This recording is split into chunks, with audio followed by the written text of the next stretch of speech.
I think it's important to hear from them. You see, what the left wants to do is it wants to enable its extremists on its own side, the sexists and misandrists of the feminism, the black supremacists of Black Lives Matter. They want to enable the extremists on their own side and silence the extremists on the other. Well, I don't like the extremists on either side. Racists, I don't like them, and they don't like me. I'm a miscegenatory, gay Jew. They don't like me at all. But what I want to do is give a platform to all speech. I want more speech of all kinds. Why? I'll explain to you in one very simple example why that's the case. And a very successful example of this was the British National Party in the UK, which unlike UKIP, for instance, which is a perfectly respectable mainstream party, the British National Party was a racist party led by a very odious character called Nick Griffin. Now, for a long time, the British National Party was doing very well, out of anxiety about, understandable, I think, anxiety about immigration and the changing nature of local communities. Lots of people started voting BNP in Britain. Now, these people weren't racist and bigots. They were voting out of anxiety and frustration. So here's what happened. Here's what happened when the media embargo, if you like, was lifted on the leader of the BNP. Nick Griffin appeared on the BBC's Question Time for 1 hour.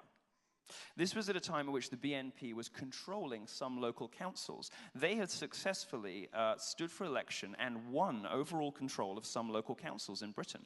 Quite an extraordinary and not a particularly proud moment in British history. But the day Nick Griffin appeared on Question Time, and the BBC was criticized mercilessly for giving this guy a platform. This is hate speech, this is bigotry, he's a racist, how dare you put this man on TV? The BNP... Oh, that was a clever one. What happened, of course, as anyone with any brains would be able to predict, was that the BNP evaporated. When British people saw what the guy who ran this party was really like, they stopped voting for that party. A couple of years later, the BNP is no longer a force in British politics. This is why it isn't just important to give platforms to ordinary speech, it's important to give platforms to all speech. Because sunlight is the best disinfectant, and the best way to deal... Absolutely. The best way to deal with people that you don't agree with, whether they are conservatives or progressives, is the full glare of the spotlight, because you should have the confidence in your own opinions, and you should have the fortitude and courage to believe that you can beat them in a fair, open marketplace of ideas. And if you believe those things... Absolutely right. If you believe those things... you have nothing to fear from any speaker. No, I completely agree, and I would say to those of you here who are screaming out and preventing us from finishing sentences, if we are such dangerous people, then let us speak. The more we speak, that should become apparent. My fear is that you believe the more we speak, the more... Please save your comments to the more question and answer reasonable period. we will sound, and people will realize that there has been censorship on this campus. There is no intellectual diversity, and an institution...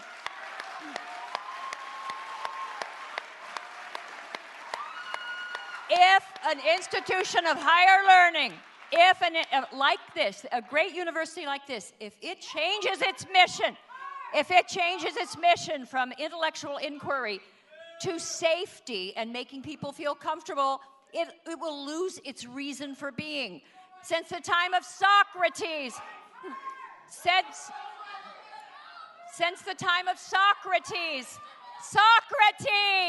there was debate. And if you are a superior debater, ask a question.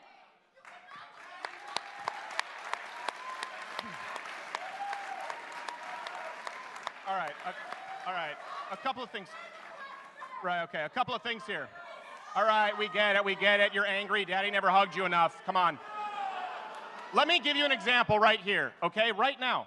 This girl right here just yelled out that we were all racist. What? You just said you're not a girl? Should I use Z, the gender neutral? What's up? Yeah, what's up? You just yelled out that all of us were racist. And then you asked a question.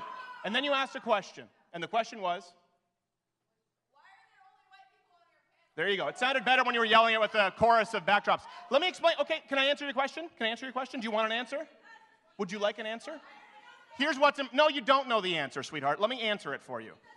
Listen, you have right here on this panel, you have a gay British Trump supporter, okay?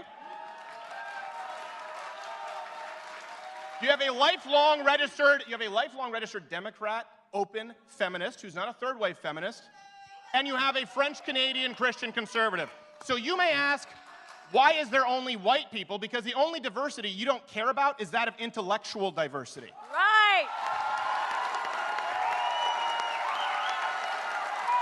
Yes, yes. Please be seated. One second. Please be seated. Thank you for your enthusiasm.